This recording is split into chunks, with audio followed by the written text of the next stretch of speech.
예배의 자리를 지켜주셔서 감사합니다. 하나님의 은혜와 자비의 평강이 여러분과 함께 하시기를 주님의 이름으로 축복합니다. 아멘.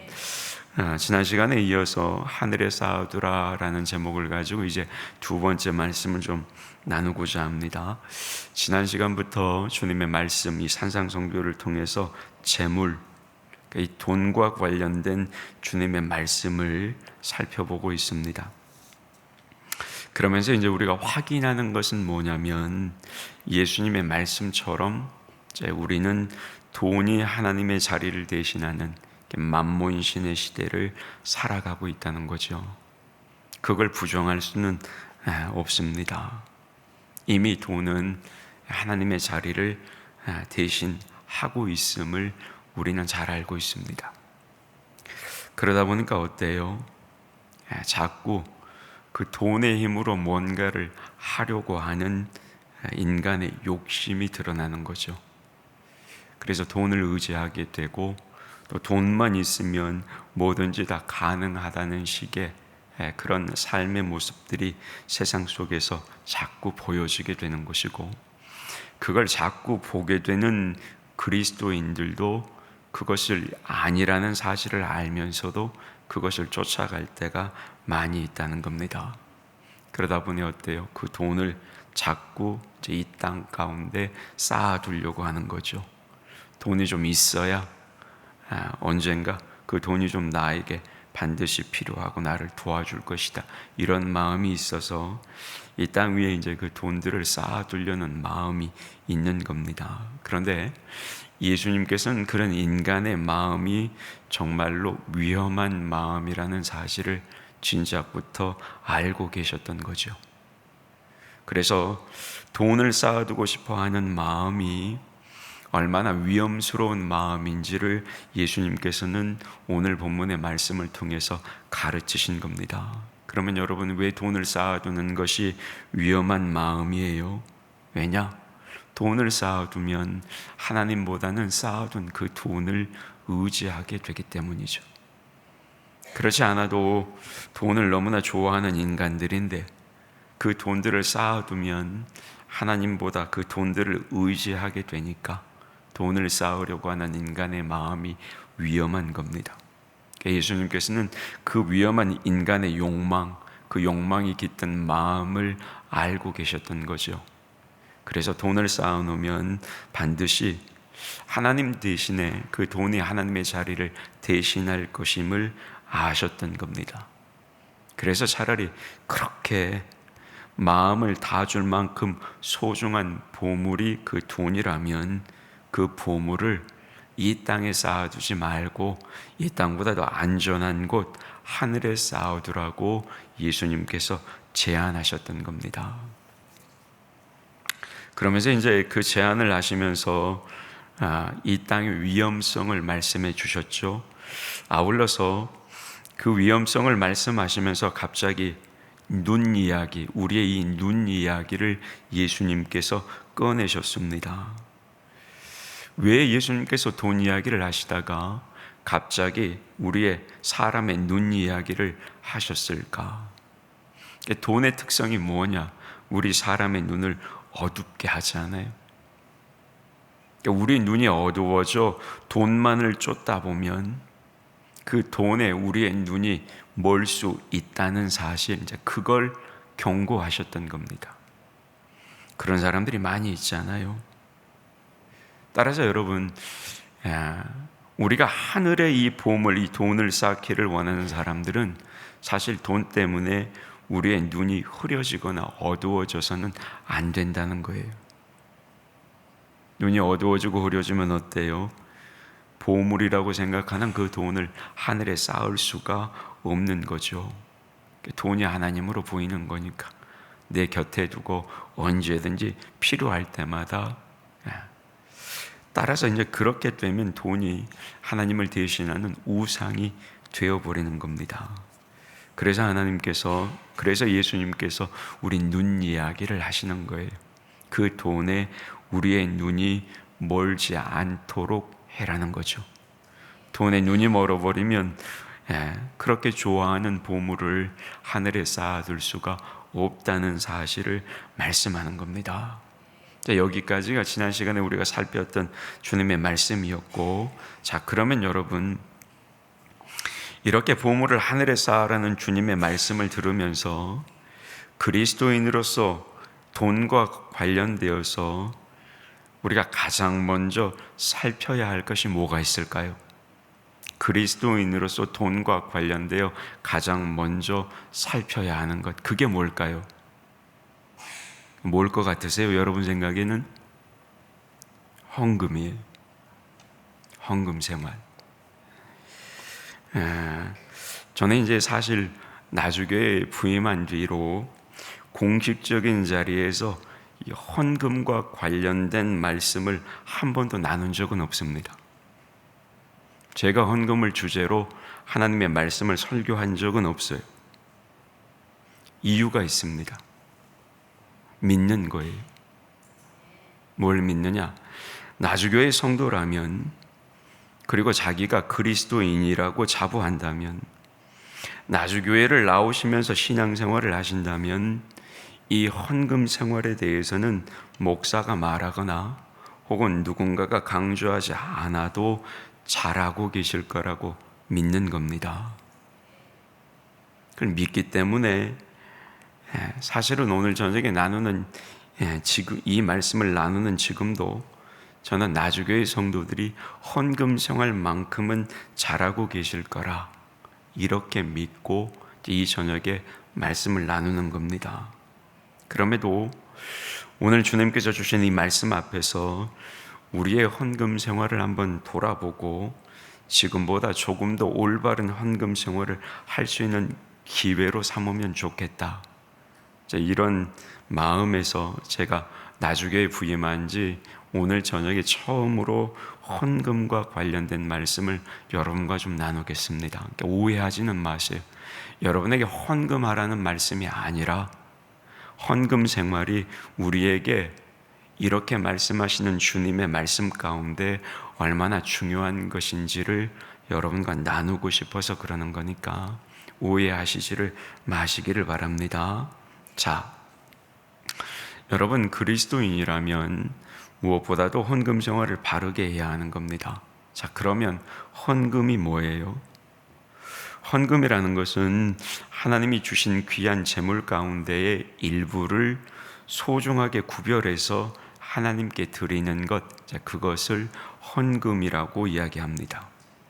그러니까 재물을 주신 이가 하나님이시고 모든 것의 주인도 하나님이시지만 그분께서 우리의 필요를 아시고 주셨기 때문에 그것들을 우리 각자의 분복대로 사용하면 되는 겁니다. 그리고 이제 그 가운데에서 하나님이 주신 거니까 하나님께 감사하기 위해서 하나님의 영광을 위해서 일부를 하나님 앞에 제단에 드리는 것, 하나님 제단 앞에 드리는 것, 그게 이제 헌금이죠. 하나님, 나의 보물을 드립니다. 이 보물을 하나님께서 거룩하고 향기로운 제물로 받으셔서 하나님이 먼저 받으신 다음 복음을 위해서 사용해 주십시오.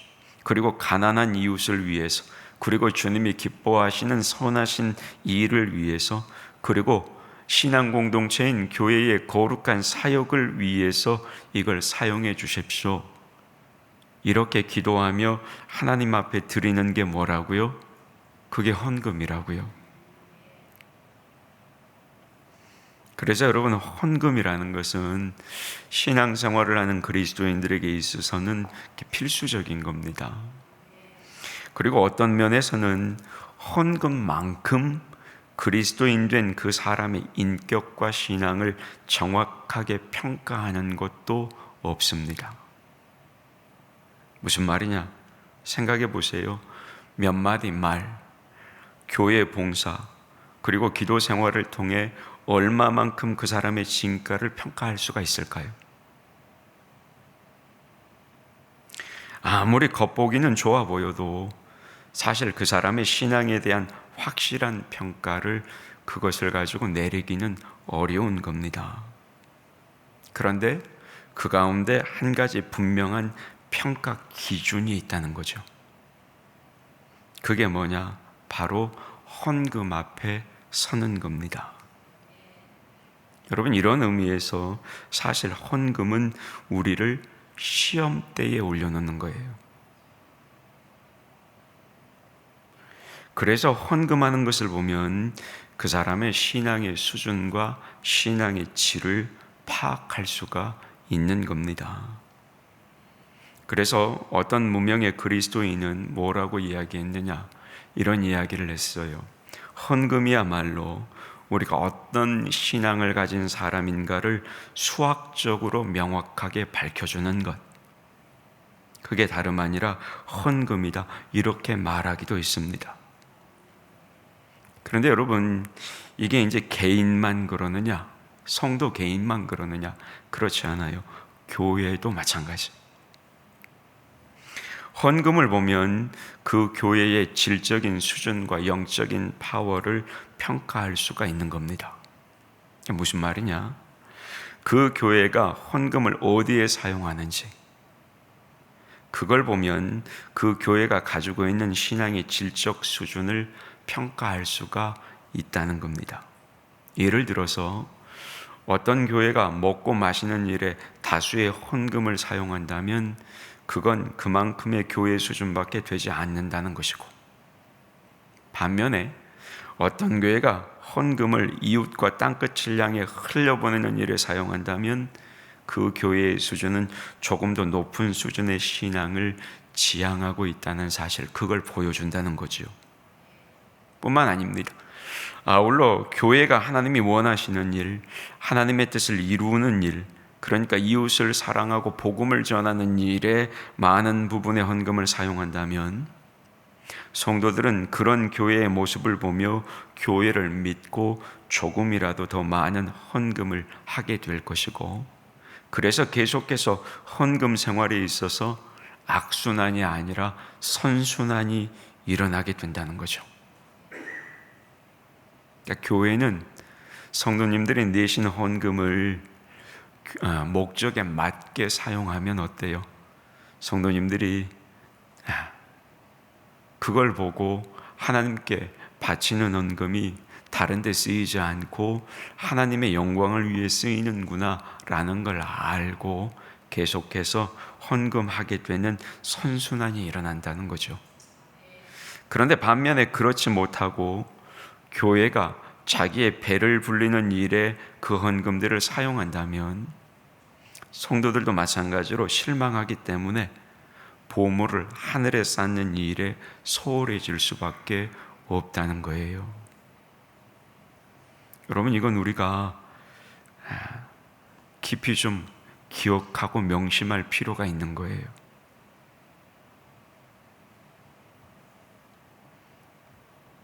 그래서 여러분, 교회 성도들 각자는 헌금 생활을 바르게 할 수 있어야 하는 것이고, 그 헌금을 통해 운영되는 교회 역시 성도님들께서 하나님께 드린 예물인 그 헌금을 사용할 때는 하나님이 원하시는 곳에 하나님의 뜻을 이루어 드리는 일에 사용할 수 있어야 한다는 거죠. 그리고 이렇게 될 때 하나님께서 이제 그런 성도들과 그런 교회들에게 복을 주시는 겁니다. 이런 성도들은 진실한 마음으로 자신의 보물을 주님의 제단에 올려놓기 때문에 하나님께서는 그런 성도님들의 삶을 주장하셔서 낭비되는 것들을 막아주시고, 아울러 비록 큰 부자는 아닐지라도 행복한 생활을 꾸려 나갈 수 있을 정도의 하늘의 은혜는 하나님께서 채워주신다는 겁니다. 교회도 마찬가지예요. 교회도 마찬가지로 하나님의 뜻을 이루어드리는 일에 헌금을 사용할 때 하나님께서 그 교회를 축복하시고 더 많은 하나님의 뜻을 이루어갈 수 있도록 복을 주신다는 거죠. 여러분, 이런 헌금에 대해서 우리가 좀 깊이 고민하고 기억할 필요가 있어요. 반면에 이제 어때요? 그렇지 못한 성도도 있고 또 그렇지 못한 교회도 있어요. 형편도 넉넉하고 믿음도 좋아 보이는데 헌금에 있어서만큼은 인색한 성도들이 있다고요. 이런 사람들의 마음에는 돈이 하나님으로 자리 잡고 있기 때문에 죄송합니다, 거듭날 필요가 있는 거예요. 그러니까 겉모습만 보고는 여러분 그 믿음을 신뢰할 수가 없는 거죠. 여러분, 언젠가 제가 이 본문을 가지고 이제 몇 주 전이에요, 여러분과 이제 말씀을 나눈 적이 있어요. 주일에 우리가 잘 아는 예수님의 이야기죠. 누가복음에도 나오고 마태복음에도 나오는 부자 청년 이야기입니다. 어느 날 한 청년이 와서 예수님께 물어요. 내가 어떻게 하면 구원을 얻을 수 있겠습니까? 그러니까 그 청년은 분명히 구원에 대해서 관심이 많았어요. 문제는 뭐냐? 그 부자 청년이 하나님이 아닌 돈이라는 우상에 치우쳐 있었다는 거죠. 한마디로 그는 재산 문제를 해결하지 않으면 구원받을 수 없었던 사람이었어요.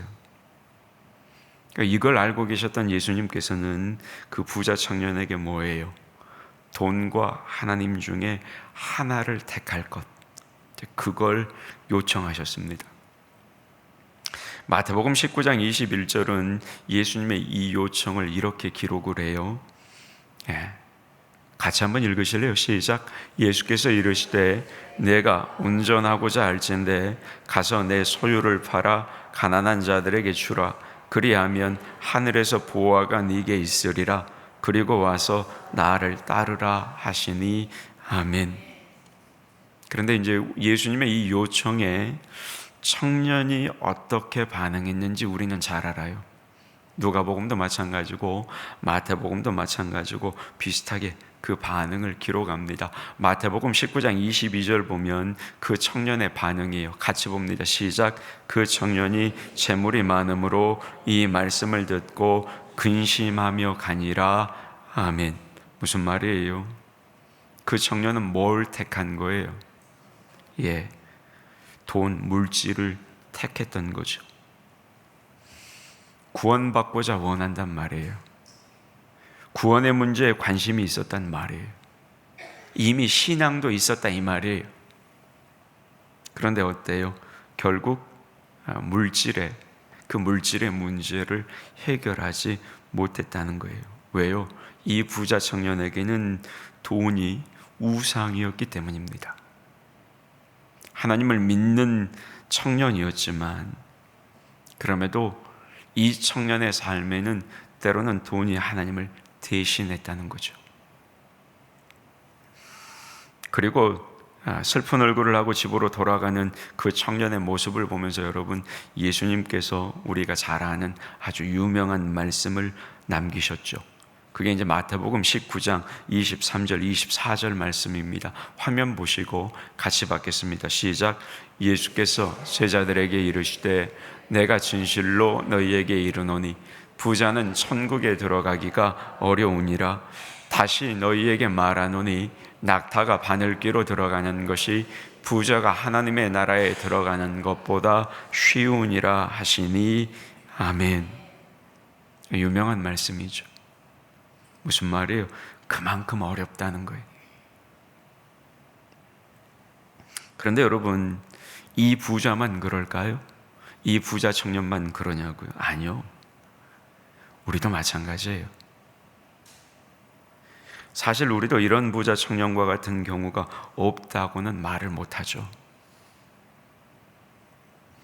개인적으로 이런 경험은 한 번쯤 해보셨을 겁니다. 이 부자 청년과 같은 경험. 아니, 어쩌면 매달, 어쩌면 매일매일 이런 경험을 하면서 우리도 살아갈 수 있죠. 살아가고 있다고 과언이 아니죠. 그런데 여러분, 만약에 그리스도인이라고 말하는 우리 안에 이런 모습이 있다면, 이렇게 부자 청년과 같은 모습으로 근심을 한다면, 그리고 그 근심을 가지고 신앙생활을 한다고 한다면, 재산을 쌓아놓고 헌금에는 너무 인색하다면, 어쩌면 여러분 주님께서 우리에게도 이 부자 청년처럼 양자택일을 요청하실 수도 있다는 겁니다. 이런 말씀을 하셨다는 것은 여러분 우리에게도 동일하게 예수님이 이런 요청을 하실 수도 있다는 거예요. 그러면 그때 우리는 뭘 택해야 될까요? 우리도 근심하고 돌아가야 될까요?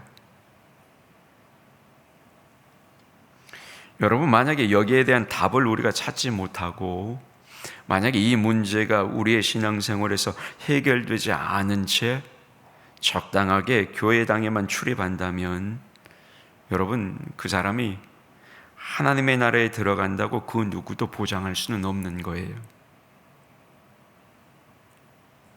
따라서 여러분, 우리는 하나님을 선택했잖아요. 그래서 그리스도인이 됐잖아요. 그러니까 하나님을 선택한 자답게 헌금 생활에 있어서도 충실할 수가 있어야 한다는 겁니다. 그러면 여러분도 경험을 해보셔서 아실는지 모르겠는데 헌금 생활 중에서 많은 그리스도인들이 가장 어려움을 느끼는 헌금이 있답니다. 여러분 뭘 것 같으세요? 예, 맞으세요. 11조랍니다. 왜 그럴까요? 왜 유독 11조에 많은 그리스도인들이 어려움을 느낄까요? 왜냐하면 11조는 믿음이 있을 때만 가능한 헌금이기 때문에 그래요. 무슨 말이냐? 가령 여러분 10만 원의 수입에서 10만 원의 11조엔 1만 원을 떼는 것, 그건 어때요? 할만하죠. 할만한 거예요. 가능할 수 있어요. 그러나 여러분 1000만 원의 수입에서 100만 원의 11조를 떼어서 기꺼이 하나님 앞에 드린다는 것은 어때요? 여보세요? 대답이 없으시잖아요. 그러니까 거기에는 여러분 그만한 믿음이 요구가 되는 거죠. 액수가 크기 때문이에요. 그래서 부자의 경우에 11조를 드리기가 훨씬 더 힘들어지는 겁니다. 왜요? 11조의 액수가 많아지기 때문이죠. 그래서 많은 그리스도인들이 예물 중에서 11조의 어려움을 느낀대요. 자, 여러분 들어보세요. 군인들 중에 낙하산을 타고 하강하는 특전대원들이 있죠. 근데 낙하산을 타고 하강한다는 것이 보기에는 낭만적일지는 몰라도 여러분 사실 그렇지 않아요. 막상 비행기에서 낙하산을 타고 몸을 던지기란 큰 용기가 필요한 일이죠. 그리고 이제 그렇게 숙련되기까지 피눈물 나는 훈련이 필요합니다.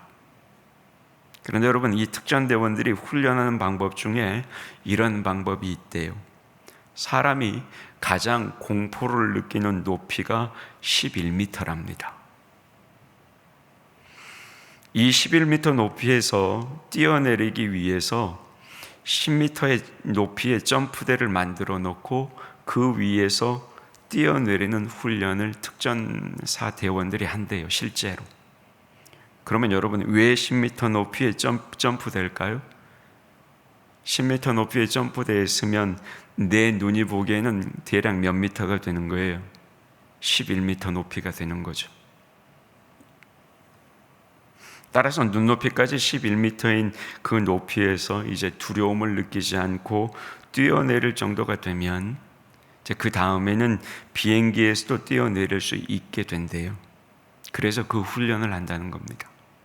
그러니까 사실상 11m 높이만 통과하면 그 이상의 높이가 주는 두려움에 대해서는 자유할 수가 있다는 거예요. 그래서 어디에서든지 뛰어내릴 수가 있다는 겁니다.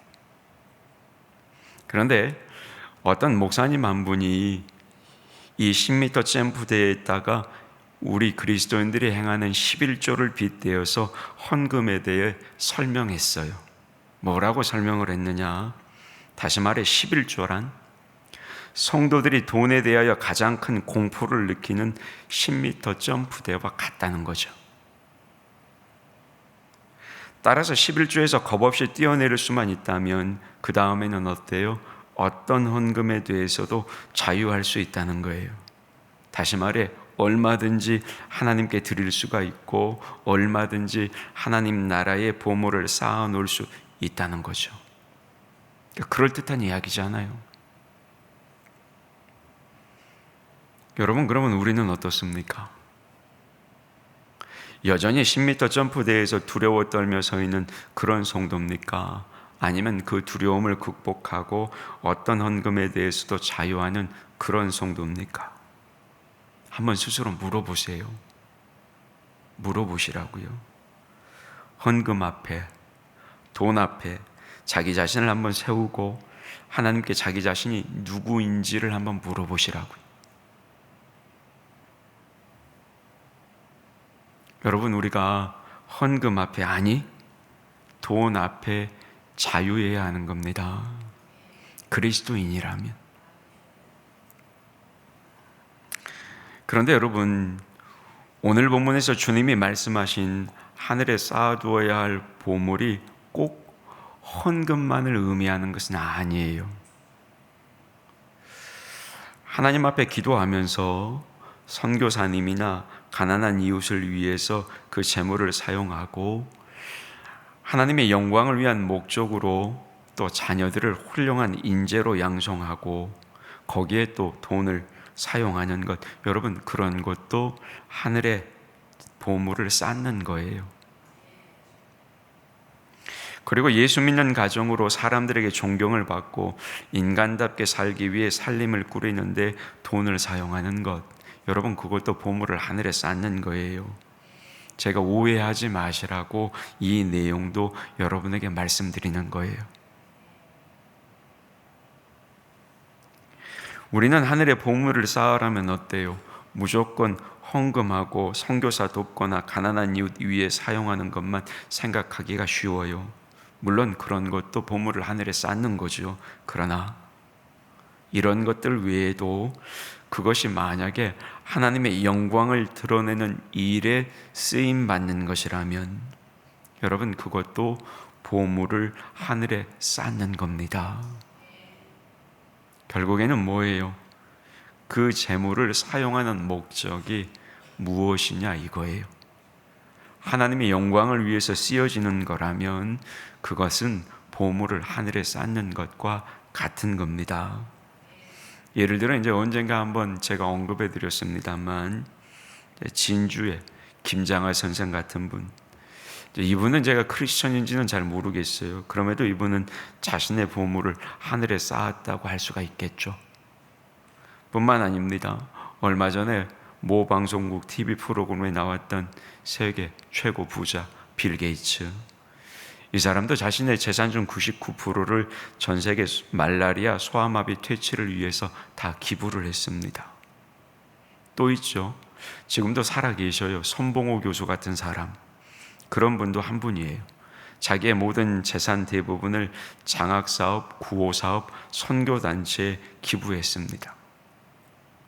그러니까 여러분, 이런 분들은 다 하늘의 보물을 쌓아놓는 분들이죠. 마찬가지로 여러분, 그리스도인 된 우리 역시 자기가 보물을 하늘에 쌓고 사는 사람인지 아니면 땅에다가 보물을 쌓고 사는 사람인지는 스스로 대답할 수가 있어야 되는 겁니다. 세상과 즐기는 데에는 아까운 줄 모르고 돈을 쓰면서도 헌금에 있어서는 소홀히 드린다면 그 사람에 대해서 보물을 하늘에 쌓는다고는 말할 수가 없는 거죠. 11조를 내지 않고 자기 욕심대로 돈 모은 데만 혈안이 된 사람은 하늘의 보물을 쌓는 사람이라고 말할 수가 없는 거예요. 울고 있는 가난한 이웃을 외면하고 자기 자식 가정의 안락한 삶을 위해 돈을 투자하는 사람, 그런 사람이 아무리 새벽 기도에 나와 기도를 많이 해도 그 사람은 하늘의 보물을 쌓는 사람이 아니에요.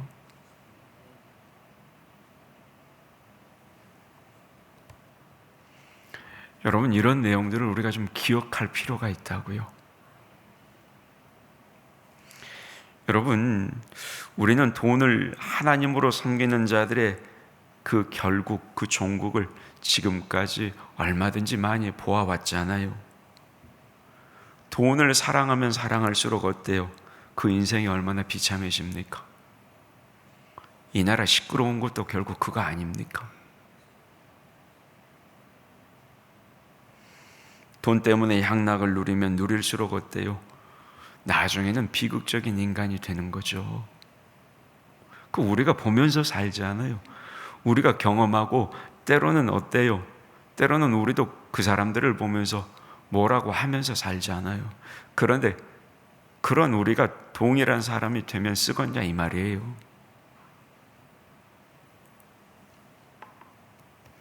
그럼에도 자신의 보물을 하나님께 드리는 사람은 하나님을 섬기면 섬길수록 어떻게 돼요? 행복해지는 거죠. 하나님을 사랑하면 사랑할수록 돈으로는 살 수 없는 하늘의 축복이 개인의 심령과 가정에 채워지게 되는 겁니다. 그래서 주님은 너희 보물을 땅에 쌓지 말고 하늘에 쌓으라고 말씀하셨던 겁니다. 여러분, 우리의 재물은 하나님으로부터 받은 겁니다.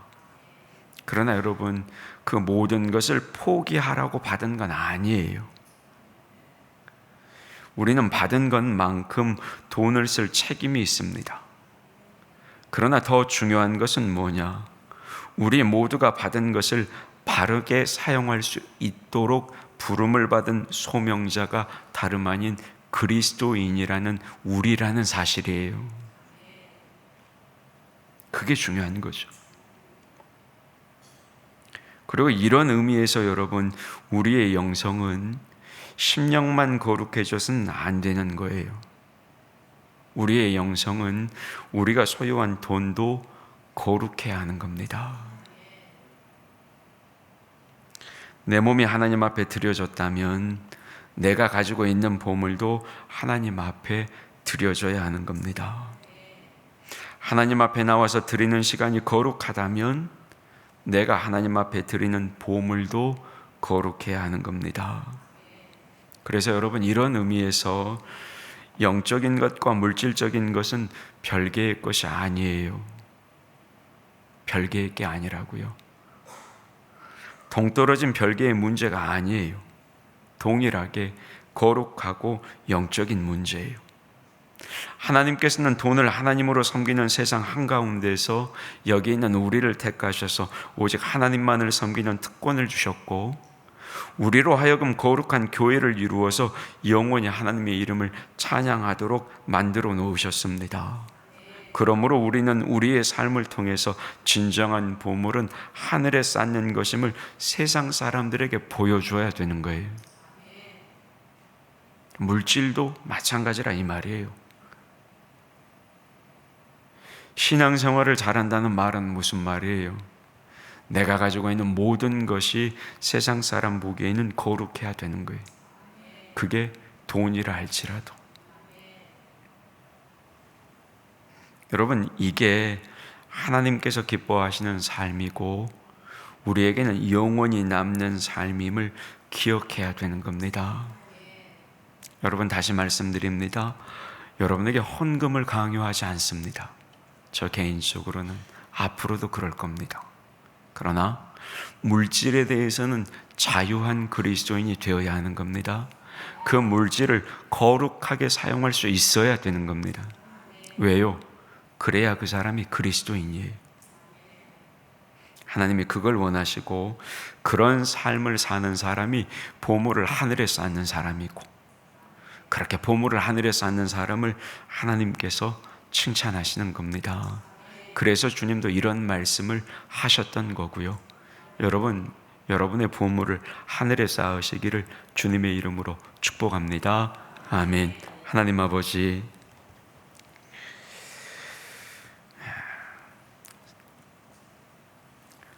우리가 가진 우리의 보물이 지금 어디에 있습니까? 우리는 그걸 어디에다 쌓고 살아갑니까? 주님께서 왜 이 말씀을 하셨는지 우리는 말씀을 살피며 주님의 마음을 이해하고 깨닫게 되었습니다.